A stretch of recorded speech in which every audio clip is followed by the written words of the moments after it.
Hi, I'm Ben Huber, Technical Service Manager at TopWorx. Today, we're going to discuss troubleshooting the pneumatic systems encountered on the valve top product line.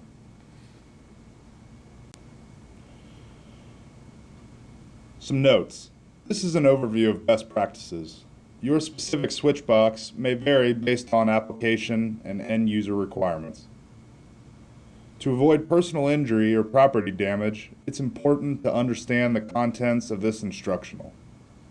Never begin without proper PPE, including, but not limited to, safety glasses and gloves. Never work on live systems, electrical or pneumatic. When testing and/or before putting into service, remove all tools and other foreign objects that may have been left behind during this install. To start off, I'd like to review the components that make up the system.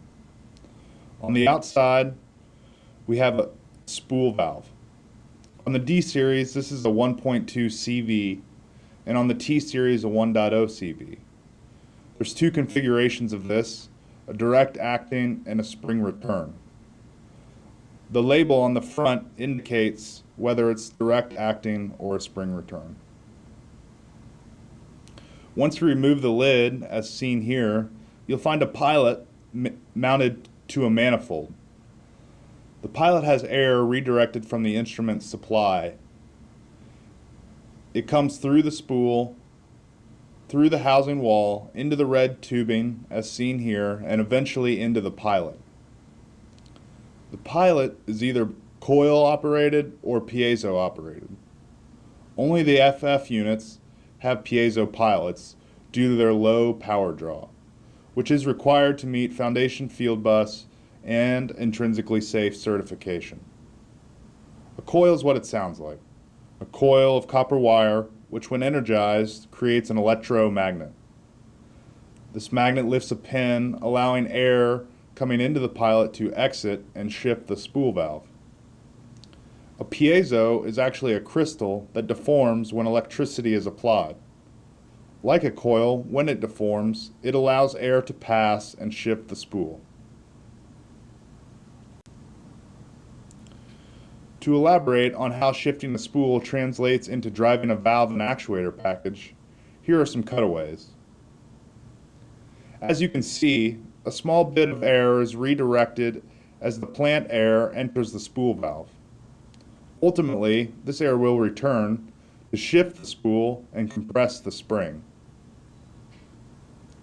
With the spool shifted, air is redirected by the central cam on the spool as seen in the picture.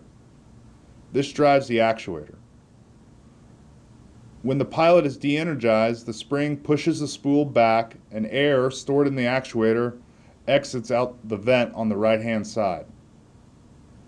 In the actual photos of the cutaway of the spool valve, I substitute a manual override for the air from the pilot.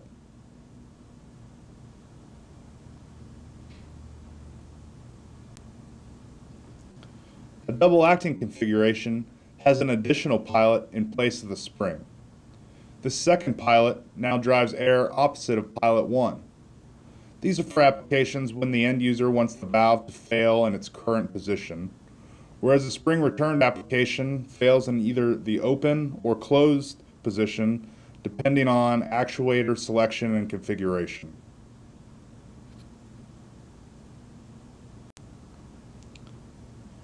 Cutaway illustration shows pilot 2 replacing the spring from the previous illustration. You will also notice that there is an additional tubing to the second port of the actuator. This setup is responsible for driving both sides of the actuator.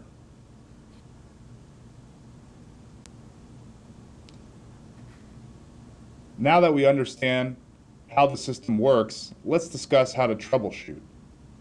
If a valve won't shift, let's first start by checking the voltage to the pilot. Be sure you know what voltage to expect so you can set your voltmeter accordingly, such as AC or DC and the correct range. Most TopWorx bus products, where the pilot is controlled over the network, will be a DC circuit with approximately 24 volts. A Foundation Field Bus device, as shown here, will have approximately 7 volts due to the piezo being used instead of the coil.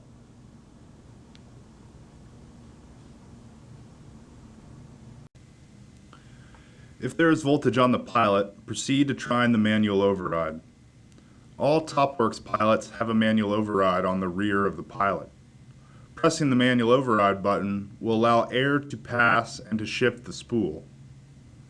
If the spool valve successfully shifts and drives the actuator, and we know there's voltage on the pilot, then we can assume pneumatically the system is functional, and for whatever reason the pilot is not responding electrically.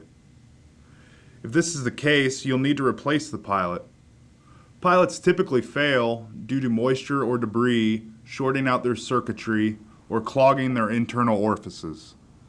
It is best practice to have a filter at each device, with 5 micron being ideal. The TopWorx D series includes flame arresters that double as a 55 micron inline filter as well. If the actuator did not respond to pressing the pilot's manual override, the pneumatic system is likely compromised. 9 times out of 10, this is a result of debris or some other issue seizing the spool valve. If the box carries an explosion-proof rating, small orifices are used for air coming through the housing wall. If you suspect there's dirty air, you can pull the red hose from the manifold and check for airflow. Although that's rarely the case, typically the seizure of the spool is what's causing the pneumatic failure. If you believe the spool is seized, it can be cleaned, which will require removal. To get started, turn off the air supply.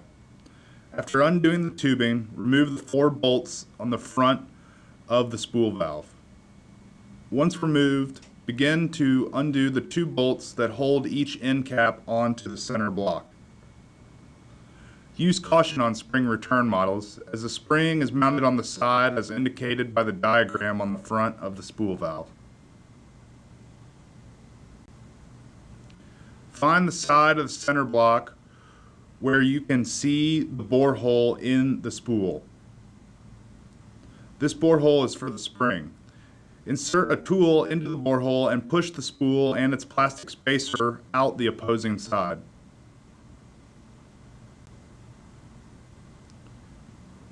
Next, use the end caps to support the edges of the center block as seen here. Using the same tool, press on the edge of the sleeve and push it and the second plastic spacer out the opposing side. Take caution not to damage the inside of the sleeve or the outside of the cam on the spool valve. The interface between the spool and sleeve is a metal-to-metal one that has a very tight tolerance. This is designed to minimize the air consumption, but can be damaged with debris from dirty air. As a general rule of thumb, with the spool inserted in the sleeve and held vertically, gravity should be able to pull the spool through the sleeve as shown here. If it does not fall through, remove the spool and clean it with a dry cloth. The spool can be oiled with a general purpose silicone-based oil, although this isn't required and isn't done at the factory.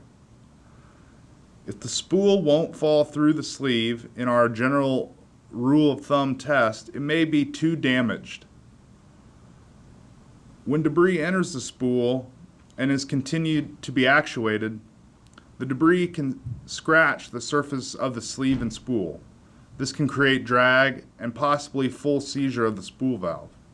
If this is the case, the spool valve will need to be replaced. If it passes our test, reassemble the spool and reattach it and its tubing. When complete, retest the pneumatics with the manual override and then electrically. This concludes the troubleshooting of the pneumatic system. If you need further assistance or to order spare parts, please contact TopWorx at the number seen here. Thank you.